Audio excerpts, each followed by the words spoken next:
মুখ আদি কৰি হতাও আই ধনুৰ ধৰ এই সংগ্ৰামে মাৰিব যদি আহে পুৰন্দৰ। আজি যদি কোনোবাই দেৱৰাজ ইন্দ্ৰ যদি আমাৰ লগত আমাৰ যিসোপা বীৰ আছে এই বীৰ লগত যদি যুদ্ধ কৰিব যদি আহে তেতিয়া দেৱৰাজ ইন্দ্ৰকো আমি পৰাস্ত হেলৰমে পৰাস্ত কৰিব পাৰিম এই বুলি যুঁজৰণে যাই মাত লগাইছিল।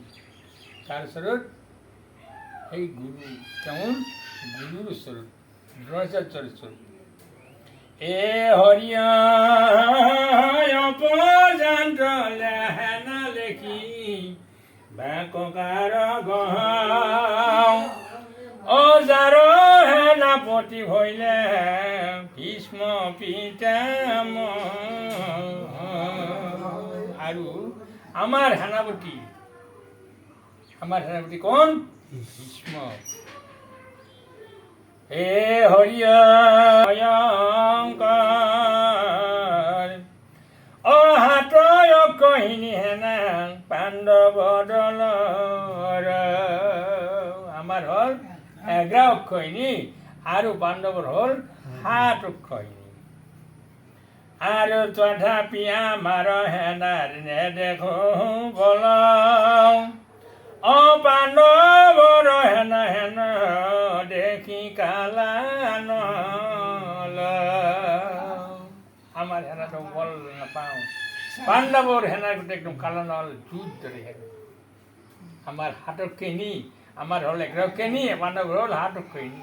তথাপি সিহঁতৰ শক্তি বেলেগ। এ হৰিয়া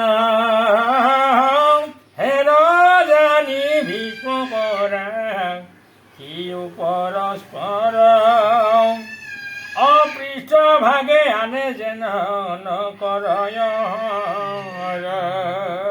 সকলোৱে আমাৰ একাত্ম মনত ৰাখিব লাগে, যিকোনো প্ৰকাৰে আমি ভীষ্মক ৰাখিব লাগে যাতে পিছফালৰ পৰাই কোনোবাই হৰ নিক্ষেপ নকৰে।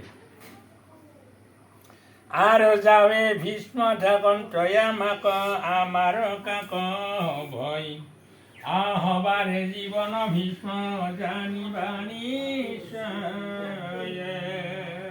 যেতিয়া গেলি ভীষ্ম থাকে তেতিয়া গেলি আমাৰ ভয় নাই। আৰু ভীষ্মক নৃপতি কৰি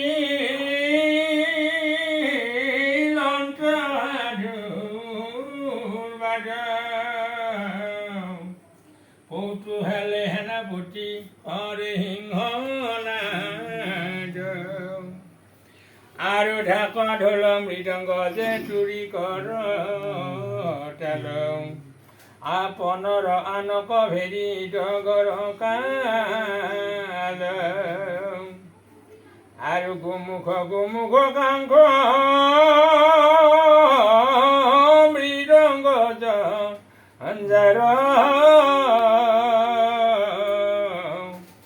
অৰাম বিনবংশী যেদম্বৰু কলন্ধৰ আদুণ্ড বিহবৰে মহি কৰে তল বলং খোলাই ঢাকিলা দীঘ গগন মণ্ডল। আৰু নহয় হৰিৰ গৌৰ বৰ বাদ্য শুনি অ একেবাৰে পাণ্ডৱে কৰিলা সংঘৰি। এনেকৈ কৈ কৌৰৱে নানা ধৰণৰ তেওঁৰ যুদ্ধৰ ৰণঘণ্টা বজাই দিছিল। ৰণঘণ্টা বজাই দিয়াৰ লগে লগে পাণ্ডৱে বোলে আমিতো আৰু নহ'ব, আমিও ৰৈ থাকিলে লাভ নাই, গতিকে আমাৰ বিলাকক কি কৰা একেলগে ৰণঘণ্টা বজাই দিয়া। কি বুলি কৰে কি তেওঁলোকে? আৰু কৃষ্ণে ভুংকিৰ অন্ত পাঞ্চ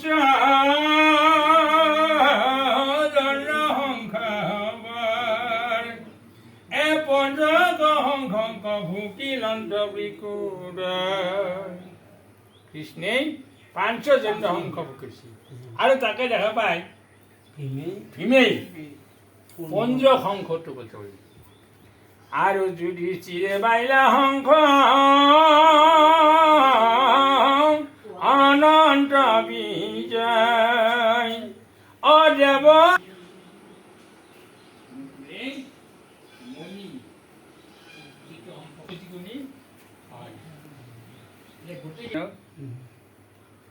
আৰু ভীমে ফুকলাক পঞ্জক অনন্ত বিজয় ফুকসী সৃষ্টিৰে দেৱদত্ত ফুকসী অৰ্জুনে আৰু নকুলে হ'ল মুনি আৰু হ'ল পুষ্প শংখ ফুকসী মহাদেৱে সেইকেইটা হ'ল আৰু আনয় সংঘাত বাদ্য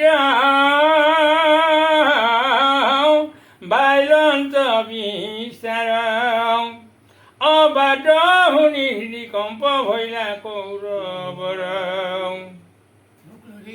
বুক লৰি গেছি লৰিয়ে দিছি কুক মানে পাণ্ডৱে যি বাদ্য বাজছি কৌৰৱ বুক কঁপি গেছি ও ৰাম কৃষ্ণ বুদ্ধি বাক্য বুলিলাই অৰ্জুন আগ বঢ়াই অপৰথ দেখ